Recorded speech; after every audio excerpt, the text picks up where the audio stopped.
नमस्कार साथियों, स्वागत आप सबों का। माननीय शिक्षा मंत्री महोदय ने आज एक बार पुनः इस प्रकार का अजीबोगरीब या फिर यूँ कहें तो गैर जिम्मेदाराना बयान दिया है, जिससे कि सारे शिक्षक अभ्यर्थी त्रस्त हैं, परेशान हैं, निराश हैं। मुझे तो यह नहीं समझ में आता है कि माननीय शिक्षा मंत्री अपने मंत्रालय का क्या कोई स्टडी करते भी हैं या नहीं, मुझे नहीं पता। परंतु जिस प्रकार के इनके वक्तव्य होते हैं ये बिल्कुल निराश करने वाले होते हैं। आज अगर आप इनके वक्तव्य को सुनिएगा, मैं अभी आपको सुना देता हूं, उसके बाद मैं चर्चा करूंगा। कंप्यूटर विषय के अभ्यर्थियों के लिए भी सीटों को लेकर चर्चा करूंगा, परंतु सबसे पहले आप इनके वक्तव्यों को खुद से सुनिए। बहाली जो दिल्ली से होनी थी उसको खोजिए ना सब लोग मिलकर। बिहार का लोग लग सकते हैं, कौन बड़ी बात, समय अभी लगेगा।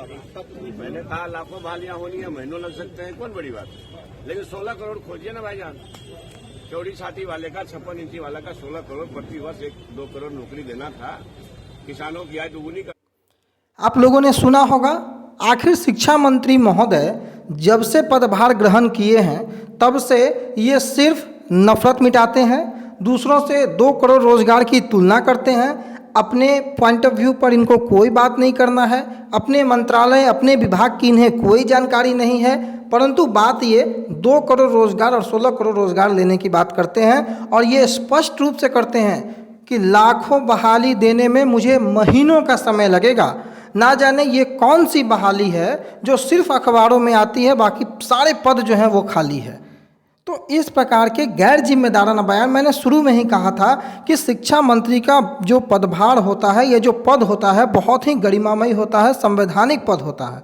और इस प्रकार का बेतुका बयानबाजी आम शिक्षक अभ्यर्थियों को बोल कर गए आते हैं कि आने वाले 1 महीने में बम्पर ऐसी बहाली होगी जो कि पूरा देश देखेगा, किसी राज्य में नहीं हुआ होगा। पहली कैबिनेट, पहली कलम, अब वो कैबिनेट भी नहीं आ रही है, ना ही कलम मिल पा रही है, और 1 महीने का समय अंतराल तो आप समझ रहे हैं कि दूसरे महीने पे सरकार जो है प्रवेश कर चुकी है। बहाली आने वाले 2 महीने तक भी नहीं होगी क्योंकि आपको एक्सटेंड कर दिया गया है शेड्यूल को। लेकिन कम से कम शेड्यूल निकाला जा सकता था, आम अभ्यर्थियों के लिए नियमावली निकाली जा सकती थी। लेकिन इस प्रकार का बेतुका बयान या निराश करने वाला बयान अगर माननीय शिक्षा मंत्री का हो तो आप समझ सकते हैं कि शिक्षा विभाग किस दिशा में आगे बढ़ रहा है। स्पष्ट रूप से इन्होंने कहा कि शिक्षा विभाग अभी देर होगा 7वें चरण की प्रक्रिया को लाने में, चूँकि इनको लाखों की नियुक्तियाँ करनी है। और जब लाखों की नियुक्तियाँ इनको करनी है तो महीनों का समय लगेगा। मतलब ये 1-2 महीने की बात नहीं कर रहे हैं। एक वचन और बहुवचन इन्होंने शायद बहुत अच्छे से पढ़ा है। आपको भी ध्यान देना होगा कि महीना और महीनों में बहुत अंतर होता है। और इसी प्रकार के बोल माननीय उप मुख्यमंत्री महोदय ने भी पिछले दिनों इस बात को जिक्र करते हुए कहा था बहाली को लेकर के कि महीनों का समय, आने वाले कुछ महीनों में आपको जो है वो बम्पर बहालियाँ देखने को मिल सकती है। यह माननीय उप मुख्यमंत्री का भी बयान था। बाकी दूसरी खबर की ओर हम लोग आते हैं। 7360 जो आपको कंप्यूटर साइंस के जो पद सृजित किए गए हैं, मैं आपको बता दूं कि प्रत्येक विद्यालय में 9360 जो उच्च माध्यमिक विद्यालय जो हैं उनमें एक कंप्यूटर शिक्षक की बात की गई है। लेकिन उसमें भी आम अभ्यर्थी सजग रहें, क्योंकि कैबिनेट से स्वीकृति 7360 पदों की मिलने वाली है, परंतु 7360 पद जो हैं वो आपको 7वें चरण में लाने हैं, तब जाकर के आपको फ़ायदा होगा। और सरकार पर दबाव आपने भी कम नहीं करना है, क्योंकि मैं बहुत से कंप्यूटर के अभ्यर्थियों को भी देख रहा हूं कि उनको जब से ये खबर मिली है कि 7360 पद हमारे सृजित हो गए हैं, वो बहुत ही बेतहाशा खुश नज़र आ रहे हैं और अपने प्रयास को लगभग छोड़ चुके हैं कि उनकी बहाली तो श्योर है, इतने नंबर पर है वो और उनकी बहाली पक्की है। शिक्षा विभाग, बिहार सरकार के रवैयों को आप नहीं जानते हैं, कब पासा पलट जाएगा आपको भी नहीं पता है। 9360 +2 विद्यालय हैं, तकरीबन 17000 का डाटा आपके पास क्वालिफाई का है। सरकार पर दबाव बेहद गंभीर है। डिजिटल बिहार की ओर बिहार को ले जाने के लिए जो है सरकार प्रतिबद्ध नज़र आ रही है, वो भी आपके दबाव के कारण। अदरवाइज बहालियाँ कितनी होती है, एक बार में 7360 पदों का सृजन करना कोई छोटा मोटा काम नहीं था। सरकार ने बहुत हद तक आगे बढ़कर कहिए या फिर दबाव में कहिए पदों की सृजन सरकार कर रही है, लेकिन उन पदों को 7वें चरण के नोटिफिकेशन में हमें जुर्माना है। आपने जुर्माना है तब जाकर के आपकी जो प्रक्रिया है या आप जो है वो उस बहाली में हिस्सेदार होने के साथ साथ, पार्टिसिपेट करने के साथ साथ आप बहाली सुनिश्चित कर पाएंगे। अदरवाइज सृजित कैबिनेट से स्वीकृति तो मिल जाएगी, लेकिन आपके नोटिफिकेशन में वो पद नहीं आएंगे, तो आप क्या कीजिएगा, उसको वित्त विभाग से अप्रूवल भी चाहिए। आपको पता है, याद कीजिए 2020 का वो महीना जब 33,916 में 32,916 माध्यमिक के जो पद थे और 1,000 जो पद थे वो कंप्यूटर विषय के थे।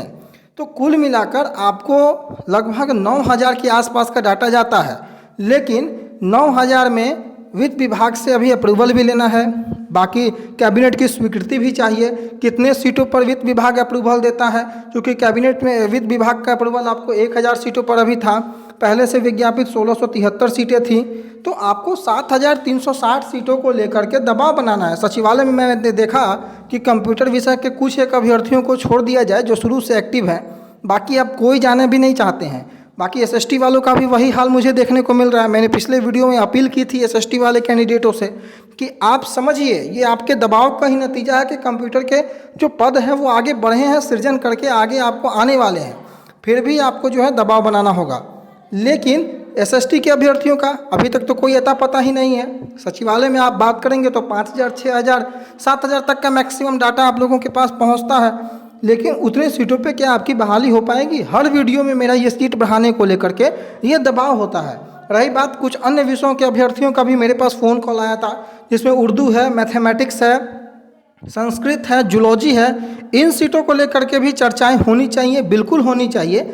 उर्दू में भी जैसा कि मुझे किसी कैंडिडेट ने कहा कि सबसे ज़्यादा कट ऑफ जाने वाला अगर कोई सब्जेक्ट है तो वो उर्दू है, शायद उसमें 3 गुने अभ्यर्थी भी क्वालिफाई हैं। तो उर्दू विषय में भी सीटों की संख्या आ रही है अच्छी खासी। इन विषयों पर जोर नहीं देने का सबसे प्रमुख कारण यह होता है कि इसमें बैकलॉग की सीटें आपकी आ रही हैं और अपेक्षाकृत क्वालिफाई की संख्या कम है, और सरकार जो है रिक्तियाँ भी जो नवसृजित है या उन सबको जोड़ दिया जाए तो अच्छी खासी रिक्तियाँ हो जाती हैं। इसलिए इन विषयों में हिंदी, अंग्रेजी, अब आप इंग्लिश की अगर आप बात कर ले तो 4600 के लगभग टोटल क्वालिफाई कैंडिडेट है। उसमें पेपर 2 भी है, कुछ लोग पेपर 2 में जाएंगे, सरकार को ऊपर से बहाली करनी है, कुछ लोग पेपर 1 के लिए बचेंगे। बैकलॉग सीटें अच्छी खासी संख्या में आ रही है। उसी प्रकार से मैथमेटिक्स में हैं अगर आप, तो मैथमेटिक्स में भी बैकलॉग सीटें आ रही हैं। प्लस आपको मैथमेटिक्स में कई लोग ऐसे हैं जो कि सिमिलर हैं, जो कि सेकेंडरी और हायर सेकेंडरी दोनों में क्वालिफाई हैं। कुछ सीटें वहाँ डिवाइड हो जाती हैं। वेटिंग लिस्ट का प्रावधान रहेगा इस बार, पहले सीनियर सेकेंडरी की बहाली होगी, तो ऐसे करके आप लोगों को जो है काफ़ी अधिक संख्या में सीटें मिल जाती हैं और आपकी बहाली सुनिश्चित होने की प्रतिशत जो है, संभावना की प्रोबेबिलिटी वो ज़्यादा है।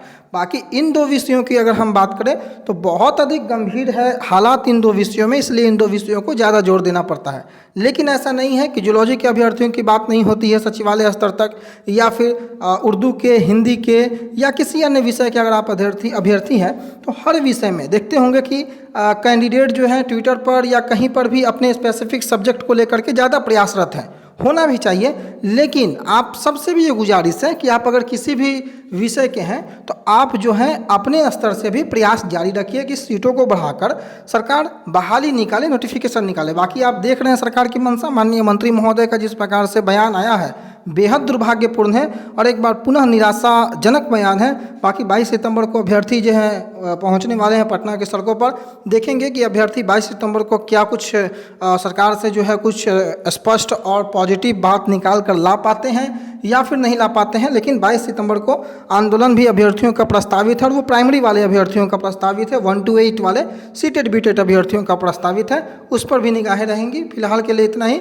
दूसरे संव्यवहार को भी पत्र जारी हो चुका है, एक और पत्र जारी हुआ है, मैं कम्युनिटी टैब में उसको लगा दूंगा।